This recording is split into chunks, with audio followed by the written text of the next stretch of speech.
Bonjour. Bonjour. Alors, on va quitter Santo Domingo de la Calzada pour aller à Bolerado. On a 22-24 km à faire. Et puis, je comptais vous remercier pour vos encouragements. On a passé une super nuit. On avait un studio qui s'appelle San Francisco 58 qui est à la sortie de la ville. Un accueil super, machine à laver et tout. Très très bel emplacement. Poêle à granules aussi. Poêle à Donc on granules s'est fait une aussi. petite flambée pour le plaisir. Et on a bien mangé, on a bien dormi. Voilà. Et là, il fait très frais ce matin, vraiment très frais, mais on a du soleil, il a plu cette nuit. Allez, on est au top. On Allez, est parti. à tout à l'heure. Bisous. Nous sommes partis ce matin à 7h15. On pensait être tout seul, mais non, il y a plein de monde déjà. Tout le monde part tôt. Oui, quand on a beaucoup de kilomètres. Et puis en ce moment, la pluie est souvent annoncée pour l'après-midi, donc je pense qu'on n'a pas envie de se faire mouiller aussi.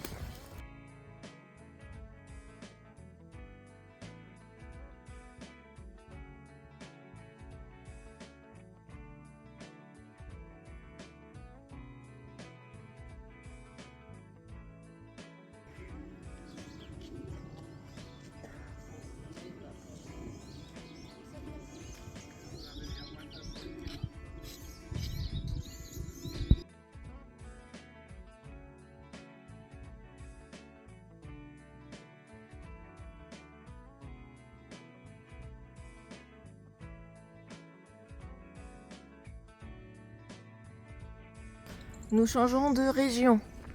On quitte la Rioja pour arriver en Castilla et León. Et on repart sur le chemin avec ce beau ciel bleu. Alors je voulais répondre à la question où souvent les gens nous posent la question, est-ce que le chemin vous transforme? Alors il nous transforme déjà physiquement parce que on est beaucoup plus musclé, on s'est affiné, voilà. Après moralement, on pensait pas qu'on pouvait avoir autant de force physique et mentale, de force intérieure, même les jours difficiles où on a mal dormi, on n'a pas mangé comme on voulait manger, on arrive quand même à trouver de la force. Et puis ce qui est très intéressant et ce qui nous transforme aussi, c'est qu'on s'aperçoit qu'il y a des gens de tout continent qui viennent faire ce chemin. Ils ont vraiment aussi une force parce qu'ils ne parlent pas du tout la langue. Ils ont une foi sur ce chemin qui est très importante. Ce qui nous change aussi, c'est que on s'aperçoit qu'on n'a pas besoin de grand chose en fin de compte. Juste de quoi se vêtir, il n'y a pas de superflu, on ne se pose pas la question le matin. Parce que si vous avez plein de choses dans votre sac à dos, faut le porter. Donc voilà ce qui... On rencontre des pèlerins de tout âge. Oui, de tous les âges, on rencontre des pèlerins de tous les âges. On a vu une mamie 82 ans, c'est formidable. Elle avait déjà fait le chemin et elle le refait à son rythme. C'est admirable. Et c'est ça qui transforme. C'est voir que on est plein de gens à vouloir marcher et ça nous apporte un bonheur aussi, un équilibre. On dégage de l'hormone de bonne humeur. Ce qui nous permet d'avancer aussi, c'est grâce à tous leurs messages. Oui, et puis vos messages de soutien, ça fait beaucoup de bien, ça nous aide.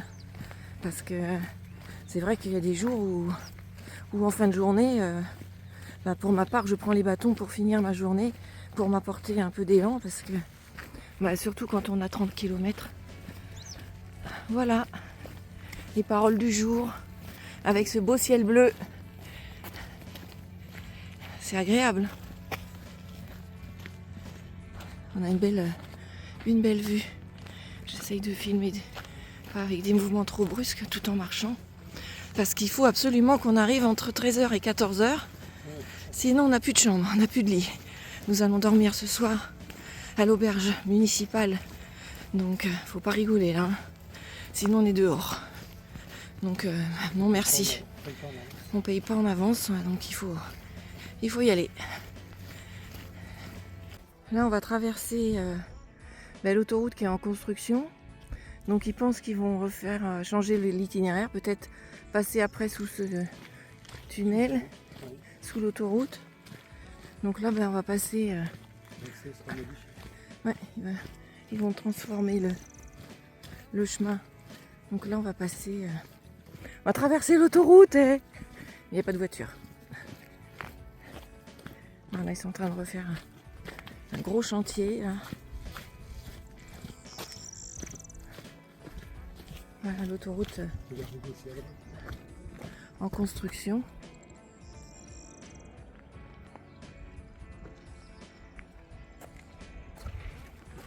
Et voilà, on traverse.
On a fait notre pique-nique vers 11h30, midi moins le quart. Là, on est reparti, mais depuis un petit bout. Il nous reste 2 km. On longe toujours la nationale, je crois que c'est la 120. Ouais, c'est pas très cool, mais bon, voilà. Enfin bon, il pleut pas. Et de ce côté, c'est joli. De l'autre côté, voilà. La nationale. Avec les camions, les voitures. Par moments, on s'entend même plus parler. Il y a un vent glacial. On était obligé de se rhabiller, se couvrir parce qu'il fait vraiment très froid. J'ai même mis mon tour de cou parce que ça glace. On a les mains gelées. Mais bon, il pleut pas. Donc on positive. Ouais.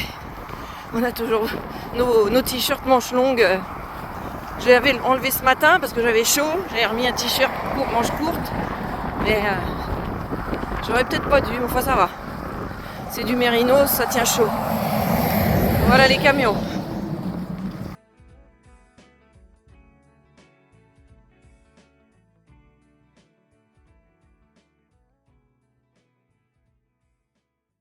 Et nous sommes arrivés à Belorado. Ou Belorado. Et on va tourner à gauche parce que de loin on a vu le panneau. Ouais, on visitera tout à l'heure. Et là, notre auberge municipale, El Coro. Nous sommes arrivés.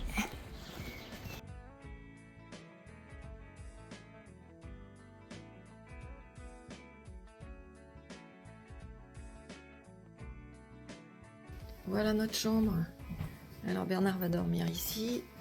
Et moi je vais dormir ici. Bon, ouais, il y aura peut-être du monde ce soir. On verra bien. Et puis là-bas,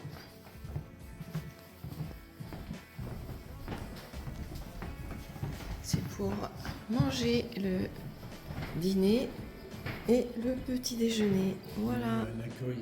Super accueil. On nous a proposé une tranche de pain avec de l'huile d'olive et du miel local. C'était divin. Simple mais divin. Voilà. Donc maintenant, nous, on va se préparer pour aller à la douche parce qu'il n'y a qu'une douche, je pense. Je ne sais pas. On va aller voir ça.